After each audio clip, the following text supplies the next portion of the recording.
Aujourd'hui, en 2013, la situation des femmes en Afghanistan, c'est très difficile de l'aborder telle qu'elle parce que, comme moyen de comparaison, c'est difficile. À quoi on compare? Est-ce qu'on compare au régime des talibans? Ça n'a rien à voir. C'était le régime le plus atroce qui ait connu le monde entier. Est-ce qu'on le compare par rapport à la période de l'invasion soviétique? Ça n'a rien à voir. Il faut savoir qu'en Afghanistan, c'est la guerre depuis les 4 dernières décennies. Donc la condition des femmes, malheureusement, suit globalement la condition des Afghans en général. C'est le pays avec les taux d'analphabétisme les plus élevés, les taux de mortalité les plus élevés, et c'est un pays en guerre. Donc c'est vrai que nous n'avons pas de moyen de comparaison les 40 dernières années. Mais pour reprendre la situation là, en 2013, des femmes en Afghanistan, c'est simplement reprendre les chiffres des Nations Unies, qui est le pays où il fait le moins bon vivre pour les femmes. Pourquoi ? Alors qu'en même temps, il y a toute la communauté internationale qui est présente dans ce pays pour aider l'Afghanistan à se reconstruire et qu'il y a eu un échec de ce côté-là. Malheureusement, c'est une situation globale pour tous les Afghans.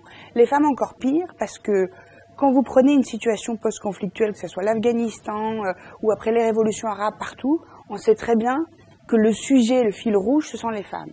Aujourd'hui en Afghanistan, comme dans les dernières années de guerre, à chaque fois qu'il y a un moment d'accalmie et de paix, on s'attaque au sujet femmes. Est-ce qu'on les voit trop à la télé? Est-ce qu'on les entend trop? Est-ce qu'on les voit trop travailler? Est-ce qu'il y a trop de présence de femmes dans le gouvernement, etc. Parce que dans toutes les situations fragiles, la situation des femmes, c'est encore plus fragile que le reste de la population. Donc aujourd'hui, les femmes afghanes vivent dans des conditions les plus terribles du monde, malheureusement.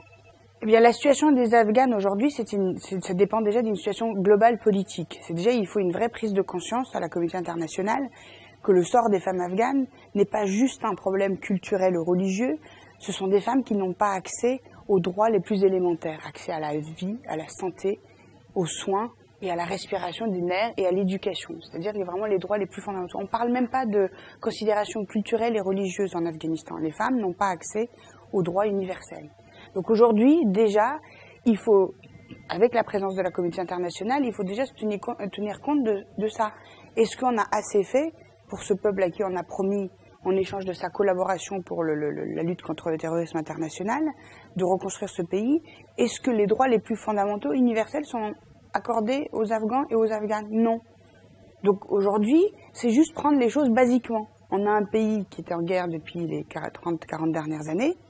Nous sommes présents dans ce pays, on veut les aider, mais on ne prend pas en considération quand même le plus grand nombre de populations qui sont les femmes, puisqu'il y a plus de femmes en Afghanistan aujourd'hui que d'hommes, de par justement les mêmes raisons, la guerre, les 40 dernières années, et qu'aujourd'hui ces femmes vivent dans les conditions les plus terribles.